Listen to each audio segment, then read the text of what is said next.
എങ്ങനെയുണ്ട് സാർ? കുഴപ്പമില്ല, ചെറിയൊരു പെയിനുണ്ട്. മരുന്ന് ഞാൻ വാങ്ങിയിട്ടുണ്ട് സാർ. ഇപ്പോൾ ഉണ്ട് സാർ, എൻ്റെ അടുത്ത് ക്യാഷ് ഉണ്ട്. സാരമില്ല, ആവശ്യമുള്ള എടുത്തിട്ട് ബാക്കി ഡാഷിലേക്ക് വെച്ചാൽ ശരി സാർ. ഫെലിക്സ് അവിടെ? സാർ ഇവിടെ ഉണ്ട്, ഞാൻ പോയി വണ്ടി എടുത്തിട്ട് വരാം സാർ. ഇപ്പം എങ്ങനെയുണ്ട് കൈ? കുഴപ്പമൊന്നുമില്ല. ചെറിയൊരു പെയിൻ ഉണ്ട്, പെയിൻ കില്ലർ വെച്ചു. സാറിന് എങ്ങനെയുണ്ട്? ചെറിയൊരു പെയിനുണ്ട്. ഫെലിക്സിൻ്റെ ഫോൺ അടിക്കുന്നത് കേട്ടില്ല സാർ. MLA എടുക്കണ്ട, അവനെ ഇറക്കാനുള്ള ശുപാർശ കോളായിരിക്കും. എന്നിട്ട് എന്താ കാര്യങ്ങൾ? നമ്മുടെ കേരളം സ്റ്റേഷനിൽ നന്നായിട്ട് പെരുമാറുന്നുണ്ട്. പക്ഷെ അവൻ പറയുന്ന അവനല്ല, വേറെ രണ്ടുപേരാണ് ഈ മോഹനെ വെട്ടിയെന്നാണ്. പക്ഷേ ഈ മോഹൻ്റെ വീട്ടിലേക്ക് ഇവർ രണ്ടുപേരും എത്തിച്ച ഇവരാണ്. അതവൻ സമ്മതിച്ചിട്ടുണ്ട് സാർ. എന്നിട്ട് ആ രണ്ടുപേരെ ഡീറ്റെയിൽസ് കിട്ടി. ഒരുത്തൻ്റെ പേര് ലിജോ, മറ്റവൻ്റെ പേര് മനു. ഇവർ രണ്ടുപേരും ഇടുക്കിക്കാരാണ്. പക്ഷെ നമ്മുടെ സ്റ്റേഷൻ്റെ പരിധിയല്ല, മുല്ലക്കുടിയാണ്. സ്റ്റേഷനിൽ ഞാൻ വിളിച്ച് പറഞ്ഞിട്ടുണ്ട്. ഈ ലിജോയും മനുവും പിന്നെ നമ്മുടെ കയ്യിലെ പ്രവീണിൻ്റെയും പേരിൽ 4 അടിപിടി കേസുണ്ട്. അവന്മാരെ അന്വേഷിച്ച് പോലീസ് വീട്ടിലോട്ട് പോയിട്ടുണ്ട്. അവരോട് എത്തിയിട്ട് വിളിക്കാന്നാ പറഞ്ഞ. അവന്മാരെ വീട്ടിൽ കാണാൻ ചാൻസ് ഇല്ല.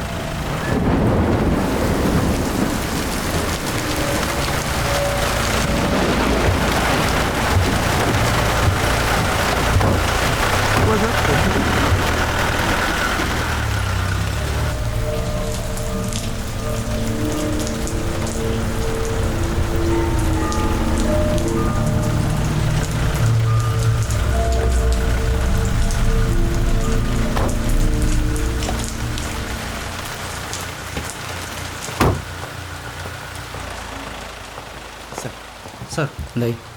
അത് ഇടിച്ചിഞ്ച പരിവാക്കിയിട്ട് അവൻ പറയുന്ന അവന്മാർ തന്നെ ചെയ്തതെന്നാ. പാർട്ടി പ്രശ്നത്തിൻ്റെ പേരിലാണെന്നാ പറയുന്നത്. ഇനിയൊന്നും ചെയ്യണ്ട, FIR നാളെ കൂടുതൽ ഹാജരാക്കും. ശരി സാർ, ഓക്കെ.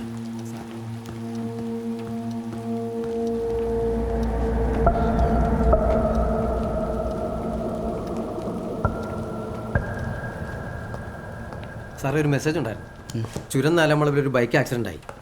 ബൈക്ക് ഓടിച്ചയാൾ സ്പോട്ടിൽ തന്നെ മരിച്ചു. ഇവിടെ നേരെ പോയേക്കണം. അഭിലാഷും മനോജും പോയിട്ടുണ്ട് സാർ. ശരി സാർ.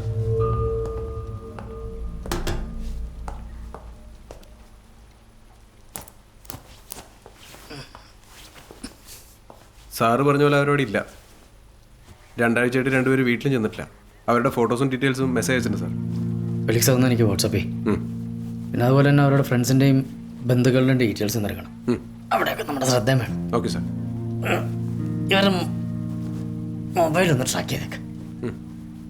ഞാൻ ഒന്ന് വീട് വരെ പോവാം. Okay sir.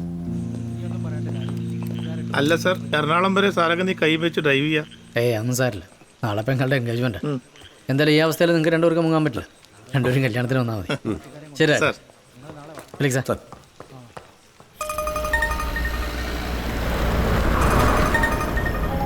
Hello John, good evening. Good evening sir. ആ ജോൺ, എന്തെങ്കിലും അപ്ഡേറ്റ്സ് ഉണ്ടോ? സാർ, നമ്മുടെ ആ പാർട്ടിയിലെ മോഹനെ വെട്ടി കൊലപ്പെടുത്താൻ ശ്രമിച്ച കേസിൽ ഒരാളെ പൊക്കിയുണ്ട് സാർ. ഓ ഗുഡ് ഗുഡ്. പക്ഷേ രണ്ടുപേരും ഇവിടെ കിട്ടാനുണ്ട്. ആ ഒരു മനു, ലിജോ, അവന്മാരിപ്പോൾ ഇവരാണ്. പക്ഷെ നമുക്ക് ഉടനെ പോകാം സാർ. ആ ജോൺ, ഇതൊരു പൊളിറ്റിക്കൽ ഇഷ്യൂ ആയതുകൊണ്ട് സൂക്ഷിച്ച് ഹാൻഡിൽ ചെയ്യണം. Sure sir. സാർ, അതുപോലെ തന്നെ നമ്മുടെ ചുരത്തിലൊരു ആക്സിഡന്റ്, ഒരു സ്പോട്ടഡ് ഉണ്ട്. ഞാനിപ്പോൾ അങ്ങോട്ട് പോയിക്കൊണ്ടിരിക്കും സാർ. അത് കഴിഞ്ഞ് ഞാനൊന്ന് വീട്ടിലേക്ക് പോകും. നാളെ പെങ്ങളുടെ എൻഗേജ്മെന്റ്. ഓ, അത് നാളെയാണല്ലേ? ആശംസകൾ പറഞ്ഞേക്ക് അനിതിയോട്. Sure sir. Okay, good night. Thank you sir. Good night. ശരി.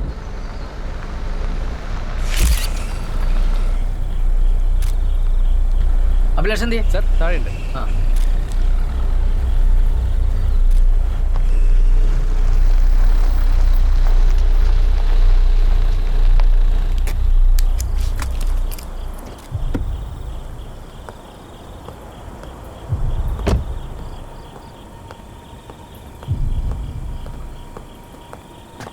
സാർ, എത്ര മണിക്കായിരുന്നു സംഭവം? 8:45 സാർ.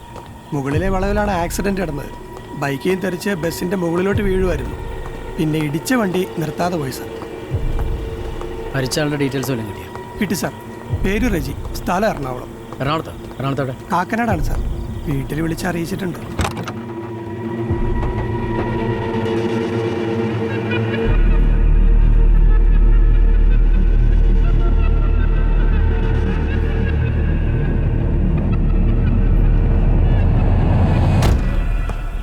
ഇടുക്കി, എറണാകുളം ജില്ലകളിലെ എല്ലാ സ്റ്റേഷനിലേക്ക് ഇൻഫർമേഷൻ ഒന്ന് പാസ് ചെയ്തേക്കണം. Okay sir. ഇടിച്ച പാർട്ടി ചിലപ്പോൾ ടെൻഷനായിട്ട് നിർത്താതെ പോയതായിരിക്കും സാർ. ഇനി ഏതെങ്കിലും സ്റ്റേഷനിൽ അയാൾ സറണ്ടർ ആയാലോ? ശരി സാർ. സാർ, പിന്നെ ഈ ബസ്സിൻ്റെ കാര്യം എങ്ങനെയാണ്? അത് കണ്ടക്ടറെയും ഡ്രൈവറുടെയും സ്റ്റേറ്റ്മെൻറ്റ് എടുത്തിരുന്നു. ഇല്ല. അവരുടെ ഡീറ്റെയിൽസ് ഒക്കെ മേടിച്ചിട്ട് അവരെ പറഞ്ഞു വിട്ടേ. വെറുതെ പാസഞ്ചേഴ്സിനെ ബുദ്ധിമുട്ടിക്കണ്ട. Okay sir. ശരി, ഒന്ന് കാര്യങ്ങൾ വിളിച്ച് പറഞ്ഞാൽ മതി. ആ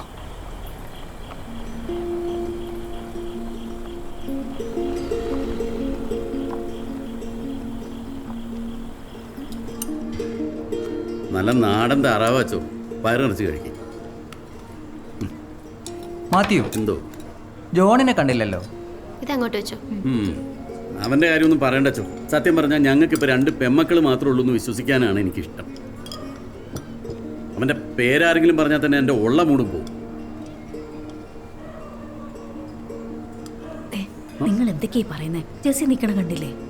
ഞാൻ സത്യമല്ലേ പറഞ്ഞത്. അതിപ്പോൾ അവൾ കേട്ടാലെന്താ? അവളൊരു പാവമായതുകൊണ്ടല്ലേ അവനെ സഹിച്ചിങ്ങനെ നിൽക്കുന്നത്. വേറെ വല്ല പെൺകുട്ടികളാണെങ്കിൽ പണ്ട് ഡിവോഴ്സ് വാങ്ങി വീട്ടിൽ പോയനെ. ദൈവമേ, ഞാൻ ചോദിച്ചത് കുടുങ്ങി. മാത്യു, എല്ലാം ശരിയാവും. ഓ, അവൻ്റെ കാര്യത്തിൽ എനിക്ക് വലിയ പ്രതീക്ഷയൊന്നും ഇല്ലച്ചോ.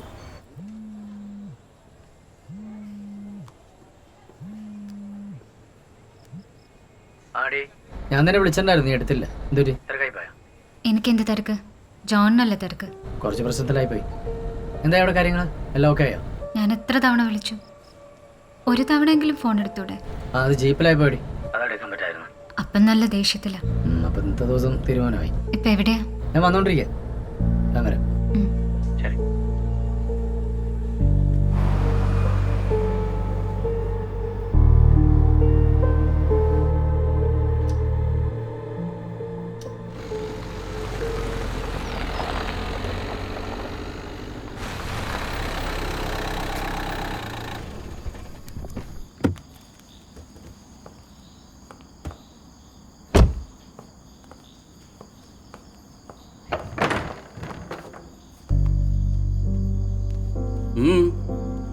എന്തിനാ ഇപ്പം ഇങ്ങോട്ട് എഴുന്നള്ളിയത്? നാളെ രാവിലെ പള്ളിയിൽ വന്നാൽ മതിയായിരുന്നല്ലോ. എടാ, നിനക്കൊക്കെ വല്ല ഉത്തരവാദിത്വം ഉണ്ടോ?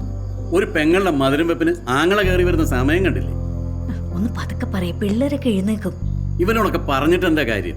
മക്കളായ ഒരു അനുസരണ വേണ്ടേ? ഇതിപ്പോ എന്റെ തൊണ്ടല്ലേ വെള്ളം പറ്റാന്നല്ലാതെ. നിങ്ങൾ ഇങ്ങോട്ട് വന്നേ. വല്ലം കഴിച്ചിട്ട് പോയി കിടന്ന് ഉറങ്ങ. രാവിലെ നേരത്തെ എഴുന്നേക്കാനുള്ളതാ. മോളെ ചെന്ന് വിളമ്പി കൊടുക്ക. നീ ഒരൊറ്റ ആളാണ് പിന്നെ വഷളാക്കുന്നത്. ഞാൻ ഫുഡ് എടുത്ത് വെക്ക. എടുത്തു ഞാൻ പോരും.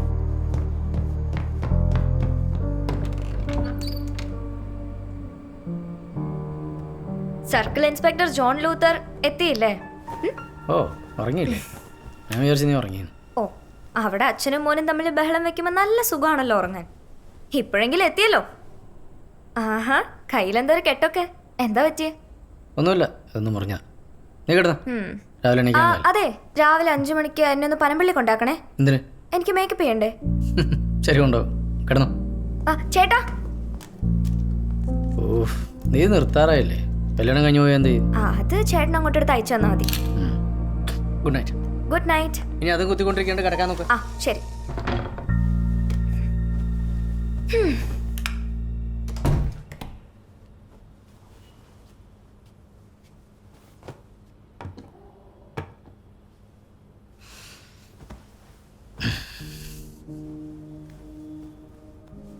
എന്തായി? ഉറങ്ങിയ? ദേഷ്യത്തില? ഞാൻ ദേഷ്യത്തിലൊന്നല്ല. അധികം ബലം പ്രയോഗിക്കണ്ട. കൈമുറിഞ്ഞിരിക്കല്ലേ. ഓ, അതൊക്കെ അറിഞ്ഞോ? അറിഞ്ഞു. മര്യാദക്ക് കിടക്കാൻ നോക്ക്.